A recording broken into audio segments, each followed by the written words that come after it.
Assalamualaikum. Kembali lagi dalam Nalar Politik. Ini merupakan episod akhir siri pendedahan ketakutan sebenar Muhyiddin terhadap Hamzah. Dalam politik lama, kuasa dirampas melalui undi, mesyuarat agung atau pakatan sulit. Tetapi dalam politik hari ini, kuasa boleh beralih dengan cara yang jauh lebih senyap, iaitu apabila semua pihak mula merujuk kepada orang yang sama. Dan orang itu hari ini ialah Hamzah Zainuddin. Peralihan kuasa tidak bermula dengan pengumuman. Ia bermula dengan ayat kecil. Cuba tanya Hamzah dulu.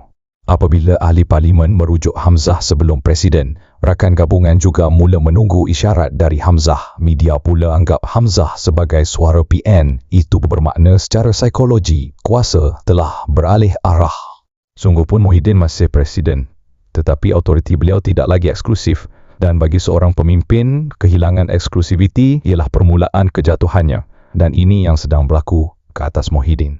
Kekuatan Hamzah pula jelas. Beliau tidak nampak sebagai pemimpin yang tamak jawatan, tetapi menguasai proses politik, baik dalam kesepakatan dan suara semak dan imbang kerajaan. Kem Muhyiddin menggambarkan Hamzah mengejar jawatan presiden. Itu kesilapan terbesar Kem Muhyiddin.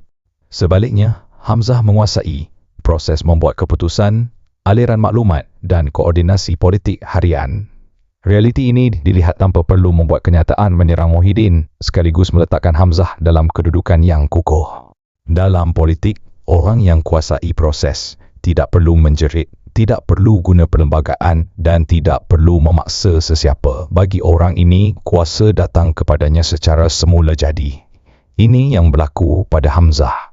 Muhyiddin pula terikat kepada mesyuarat formal, struktur hierarki dan sokongan kelompok oleh orang-orang yang bergantung padanya. Ini mencipta jurang antara kuasa sebenar dan kuasa rasmi.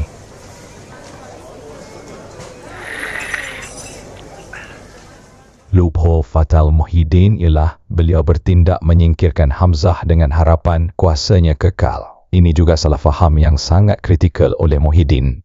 Ketika Muhyiddin menyerang Hamzah secara terbuka, tanpa sedar beliau mengakui Hamzah ancaman sebenar. Tetapi jika beliau berdiam diri, pengaruh Hamzah akan lebih meluas. Inilah dilema yang telah memerangkap Muhyiddin. Akhirnya, Muhyiddin terpaksa memilih serangan melalui lembaga disiplin, guna bahasa peraturan, perlembagaan dan naratif prosedur hingga Hamzah dipecat. Tetapi tindakan ini menghantar mesej yang salah kepada ahli dan rakyat.